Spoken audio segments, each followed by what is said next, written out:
to start with the axial flow compressors. So this is the second part of your unit 3, and the first part we looked at the centrifugal compressors, and the second part we need to look into the axial flow compressors.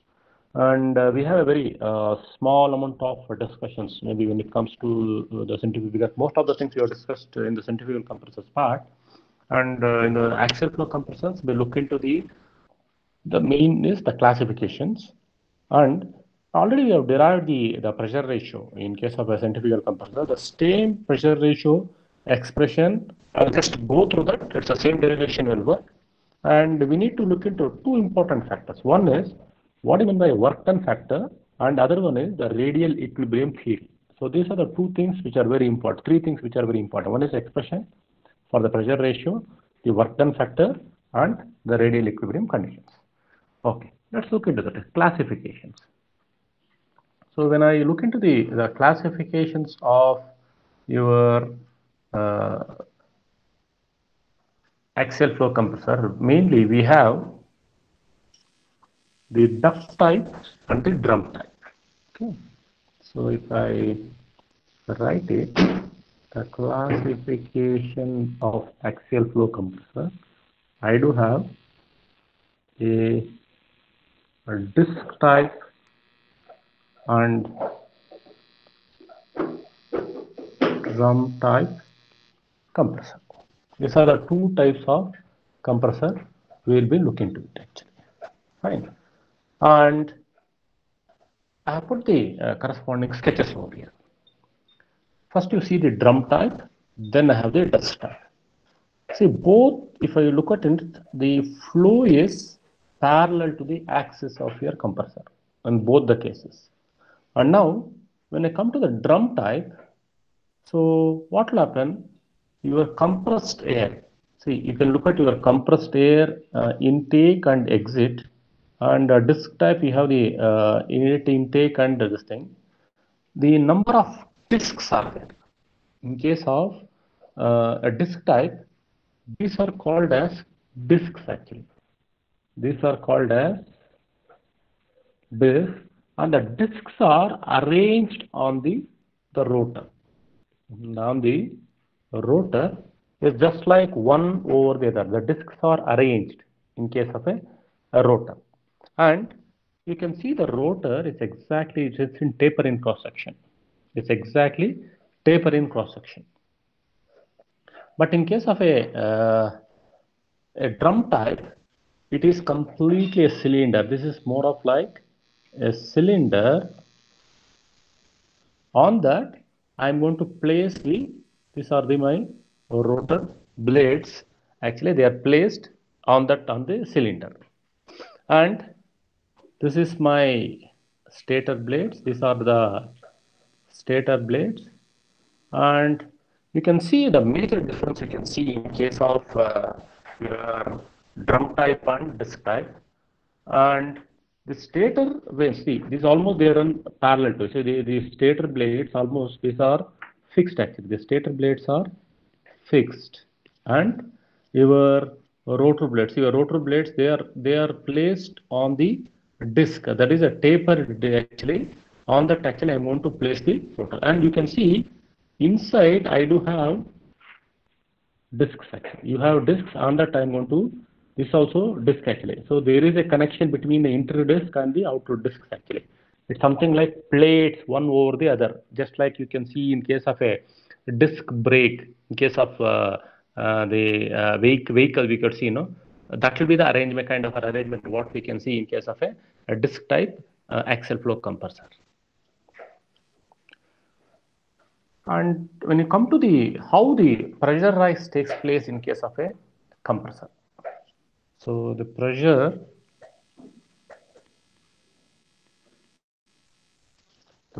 rise in the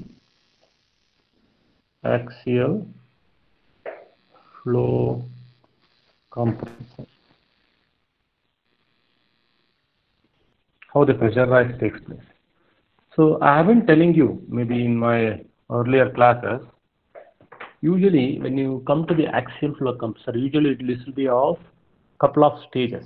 maybe when you look at the gas turbines used in aviation or for power generation, usually this will be of either 13, 14 stages or 16 stages or 17 stages, whatever it may be. This will be the number of stages what we look at.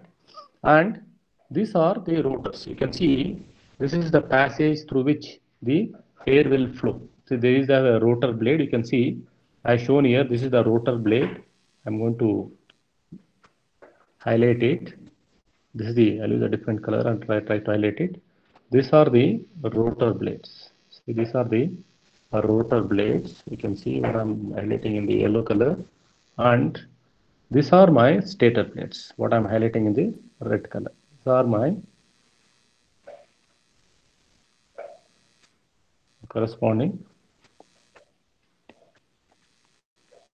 This is the your stator blades. A set of rotor and stator is called as a stage of a particular turbine. You can see in case of a axial flow, this thing, first we will have the guide vanes. This is the guide vanes. I call it as inlet guide vane, whatever it is, IGV guide vanes. And we have the rotor followed by stator, rotor, stator, rotor, stator, rotor, stator, like that. And if I try to look into the corresponding how the pressure rise takes place in case of a compressor, I have drawn the pressure. See, this is my inlet. The fluid will be entering like this. This is the fluid inlet. It will enter fluid inlet.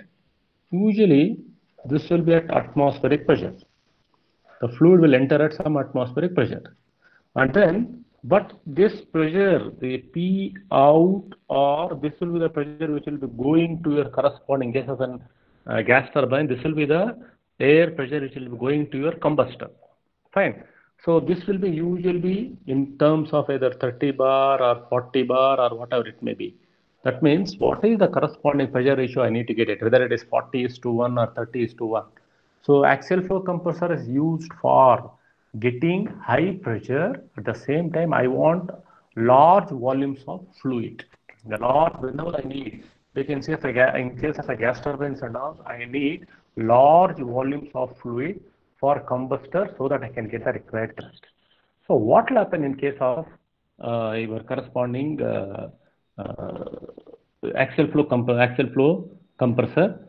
And this is my velocity. You look at this. This is my velocity curve.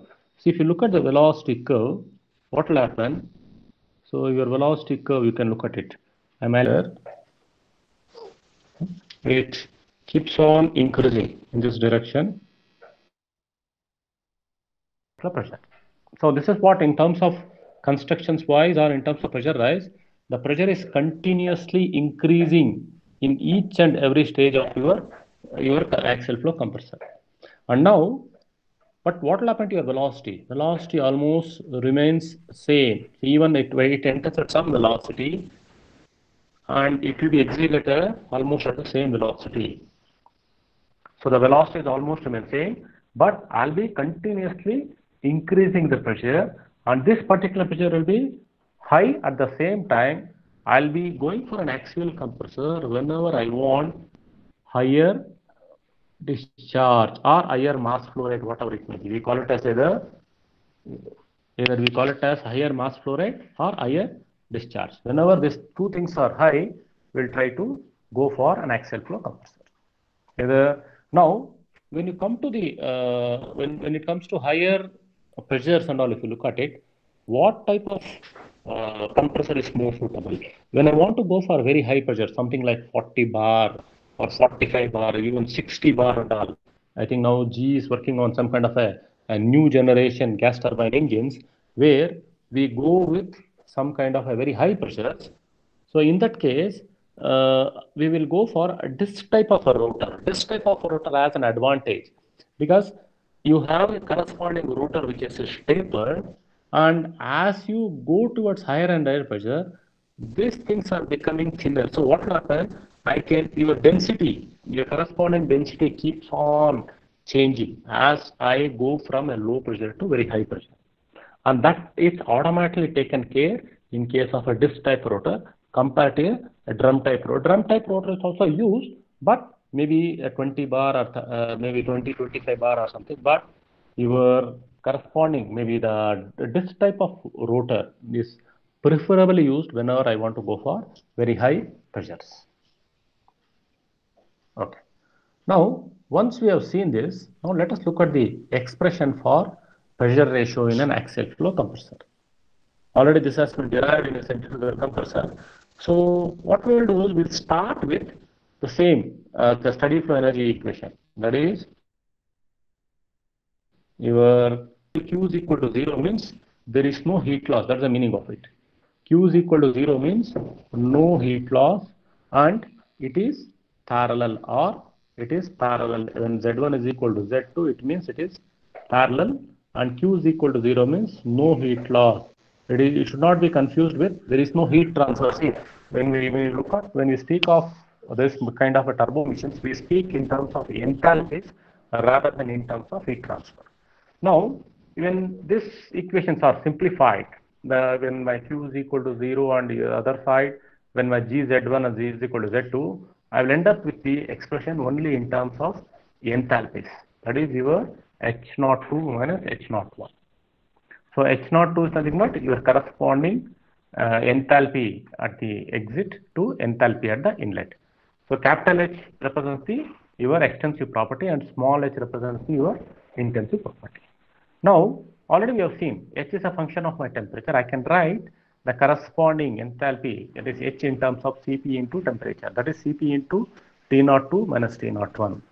And also here, which is very, very important, I have told that I can use either total to total efficiency, or I can use the compressor efficiency, which is either mCp into T02 dash minus T01 divided by mCp into T02 minus T01. Or I can write only in terms of temperature. This will be corresponding T02 dash minus T01 divided by T. Now, I want to substitute one temperature in terms of T02 minus T01. So what we will do actually, I'll do the cross multiplication and I will get in terms of T02 dash minus T01 by the compressor efficiency, which I call as the equation number 3. Now, what is your work done? So work done already we have seen, which is Cp into T02 minus T01, that is expression number 2. Get W by Cp is equal to T02 dash minus T01 divided by compressor efficiency, or for an isentropic process. See, if I consider for an isentropic compression, isentropic process, that is isentropic compression, your T02 dash by T01 is equal to P02 by P01 whole to the power of gamma minus 1 by gamma. So now, here what I want to do actually, if I take T01 outside, this will be T02 dash by T01 minus 1 whole thing divided by your compressor efficiency. So substitute for, see, I am going to take this T02 dash by T01, T02 dash divided by T01, and substitute in terms of pressure ratio.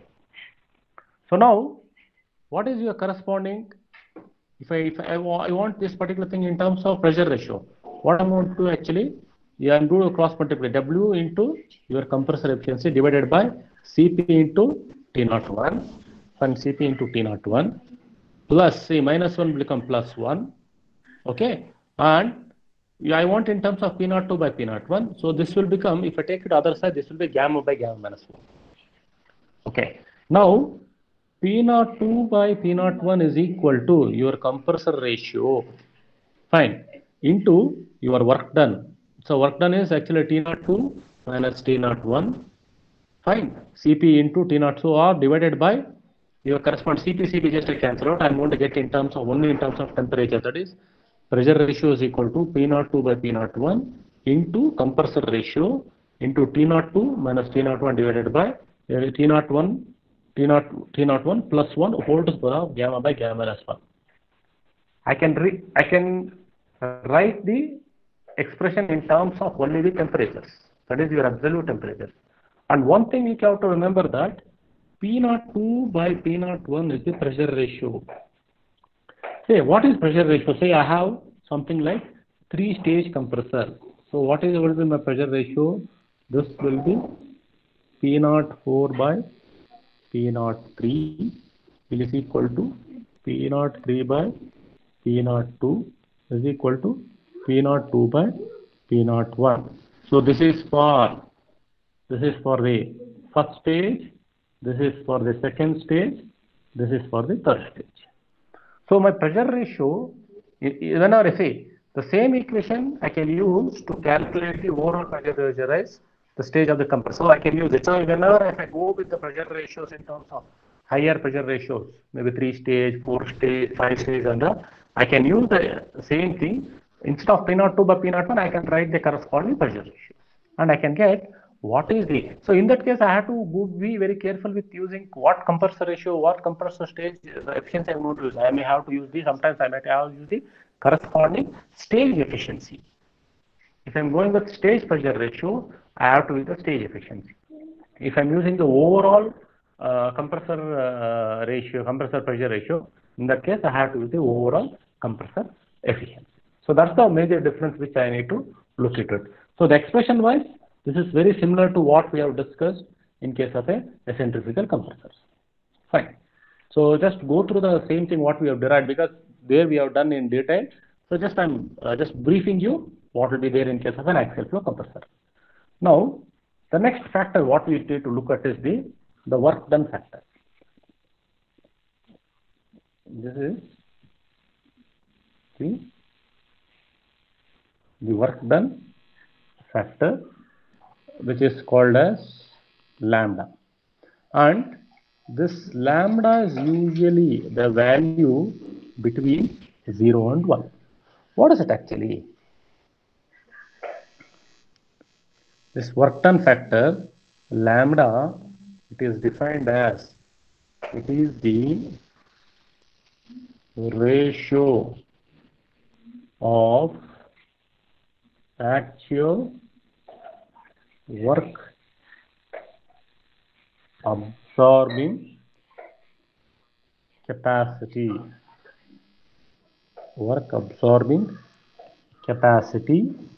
of the stage of the compressor stage. I call it as of the compressor, the axial flow compressor stage to its ideal or the theoretical value. So it is the ratio of actual work absorbing capacity. What is it actually? Say for example, I have an corresponding axial flow compressor. I may be needing something like 120 kilojoules of work to do the compressing. But ideally, I may be I may be getting a value something I may be needing less than that. Okay, so its work absorbing capacity is, it's much more. Work absorbing capacity means I may have to do something less actually, but actually I'll be doing more. Actual compression will be will be more compared to its ideally what I need to do it actually. So work done factor very important in case of an axial flow compressor when I go for multi-staging. Say for example, sometimes I may have to go with 3 stages or 4 stages or 5 stages, by optimizing the number of stages required for my desired pressure ratio or desired pressure.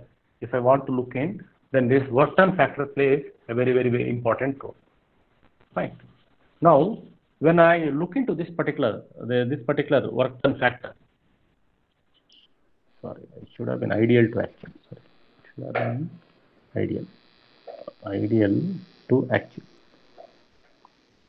because your actual is more compared to ideal, because this is a compression. So ideal is less and compared to the actual. So ideally, if I need around 100 kilojoules, by actually I may be absorbing around 120 kilojoules. So then the work done factor will be 100 by 120. That's how it is actually.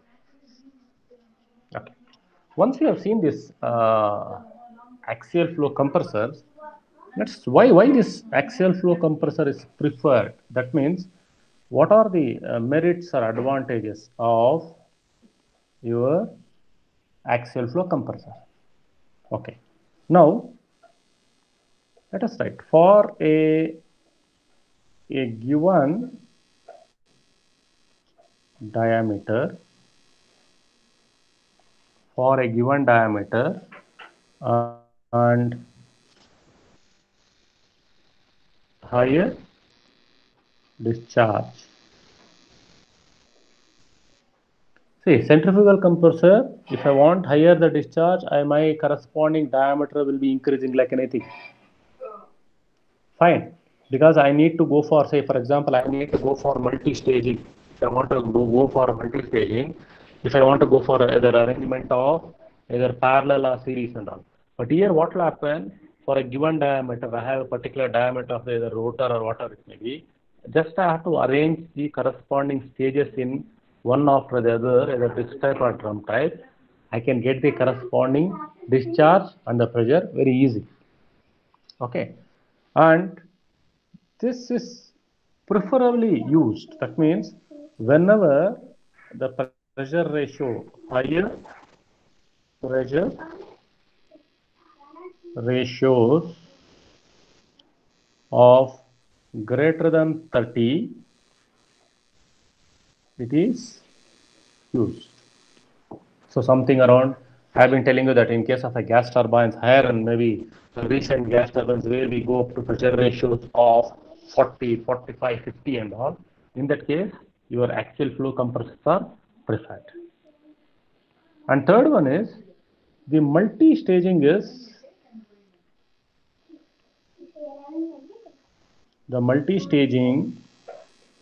is easier than centrifugal compressor.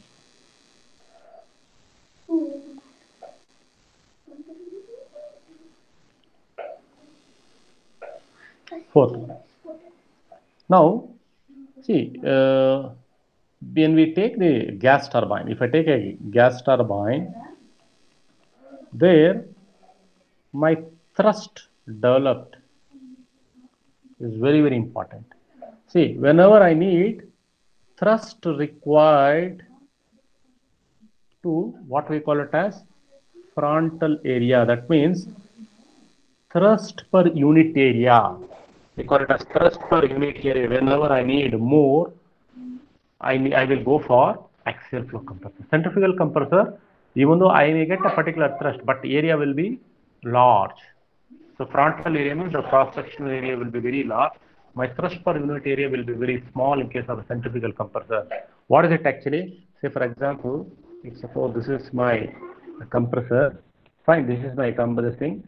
So I may need it actually. So if suppose this is the thrust I want to develop from the centrifugal compressor, this is for the bigger one is for a I want to get the same thrust. If this is for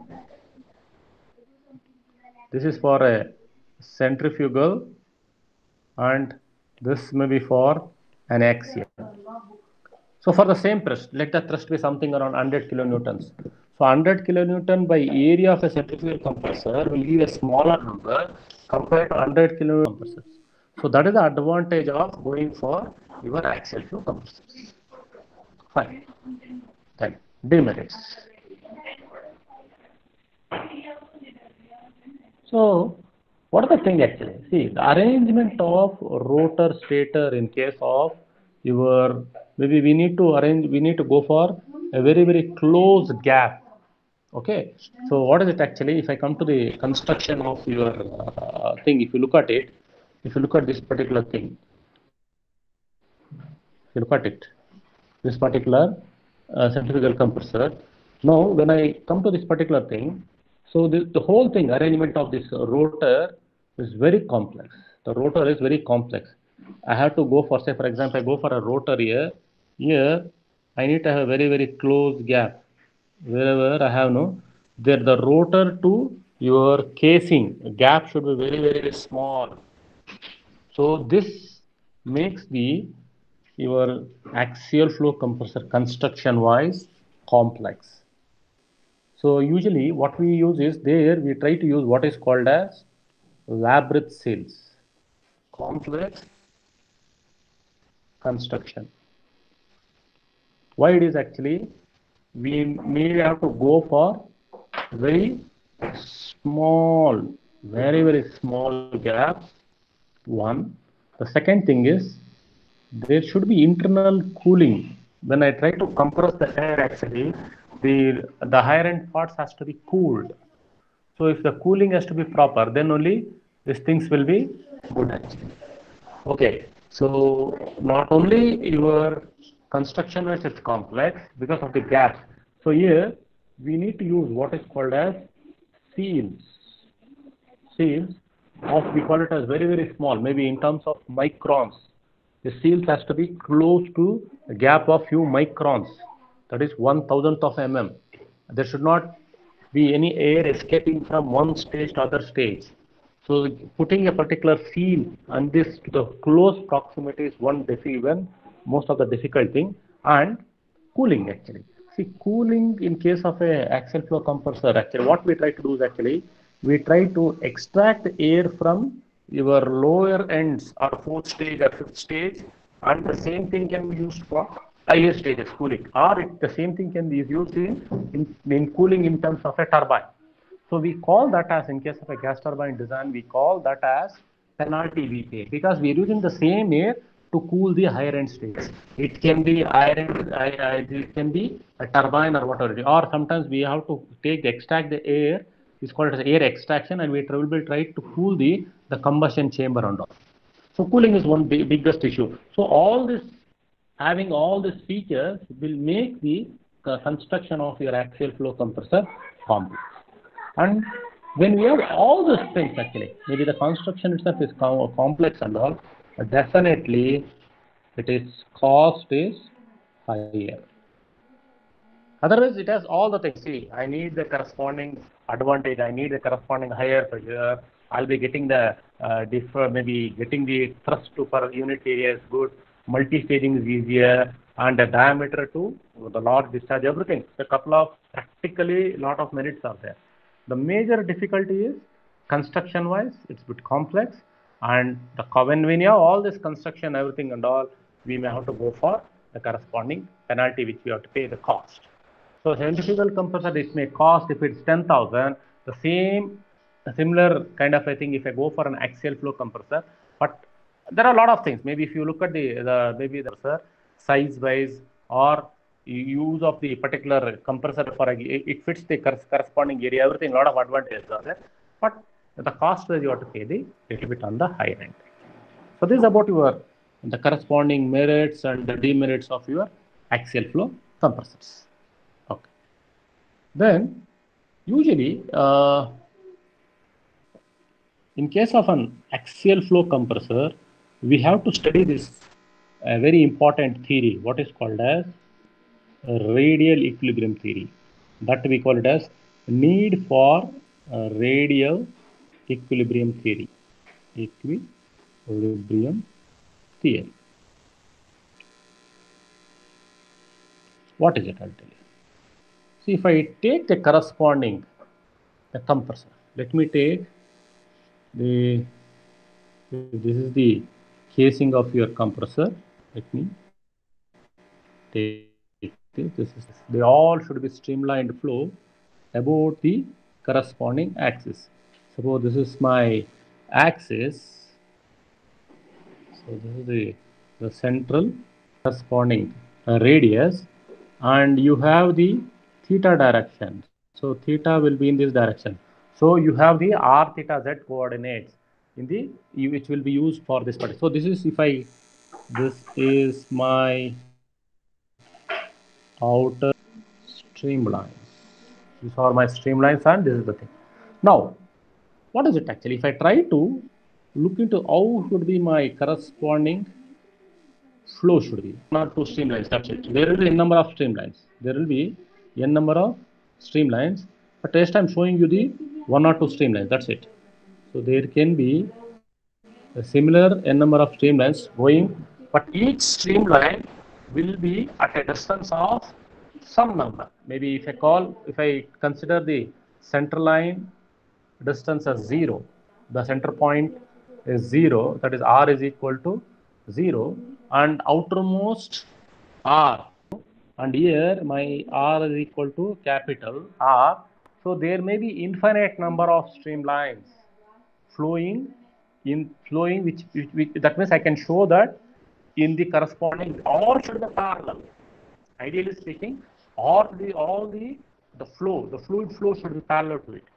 Is it true? The simple question that comes to our mind is, this is true. So what we try to do in case of a radial equilibrium theory is that we'll try to show that yes, there are tangential components, there are flow components. Which is predominant, whether the flow component is predominant, or what is the necessity of the tangential component, what is the importance of the radial component. So all these components of velocities, we look into that, we will study about all these components, and this is called as your radial equilibrium theory. That means, why is so? So need for your flow equilibrium theory is actually the flow in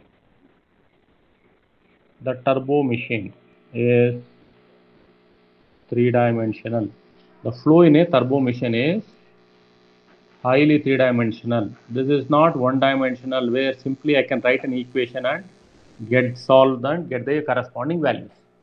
And your flow and tangential velocity, that is your flow velocity